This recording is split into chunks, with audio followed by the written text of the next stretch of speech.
Unkosikazi Nosiviwe Mapisa-Nqakula uthathe imikhala ngokusesikweni kunkosikazi Thandi Modise njengosomlomo omtsha wepalamente.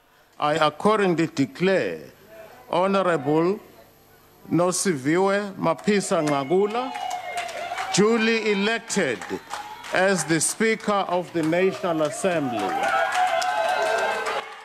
Esi sikhundla sikasomlomo sishiyeke singenamntu emva kokuba umongameli Cyril Ramaphosa etyumbe obengusomlomo unkosikazi Thandi Modise njengomphathiswa omtsha wezokhuselo.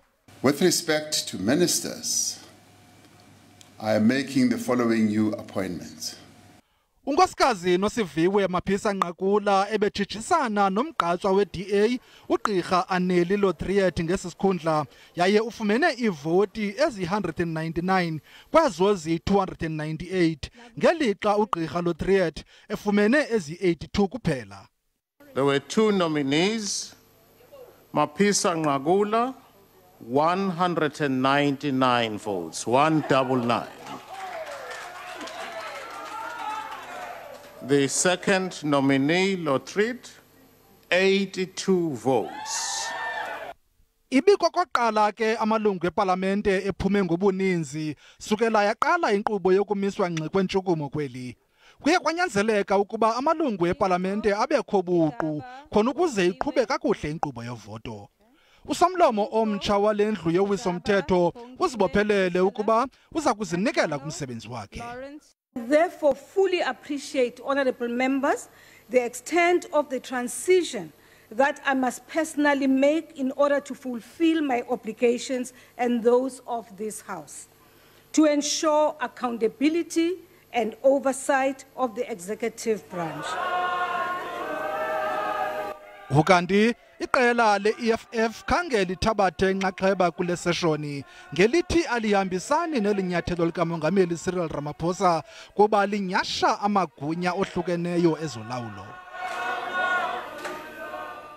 Kusenjalo ziyabetha-bethane zimvo malunga nokonyulwa kwankosikazi Mapisa-Nqakula njengosomlomo omtsha wepalamente. I-DA ithi kuza kwenzeka umbhodama epalamente ngelixa iqela le-EFF likhethe ukukhalala langathathi inxaxheba kwinkqubo yanamhlanje yokonyulwa kwalo somlomo. Ukanti seza kubonakala ukuba lo somlomo omtsha uza kubhalisa ntoni ebhodini. uNosiviwe Mapisa-Nqakula ngusomlomo omtsha wendlu yowiso-mthetho.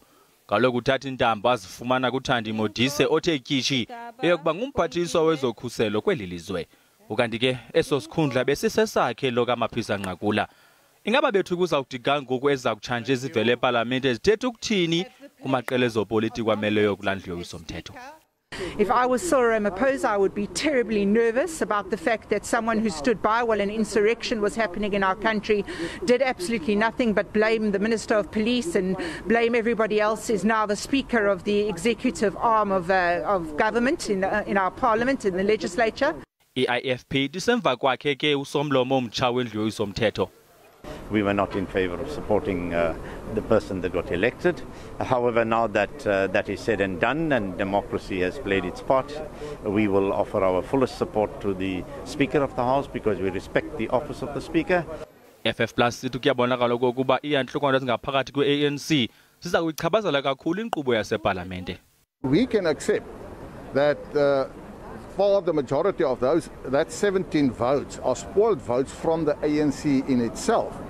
That emphasizes the fact that the factionalism in the ANC is very strong.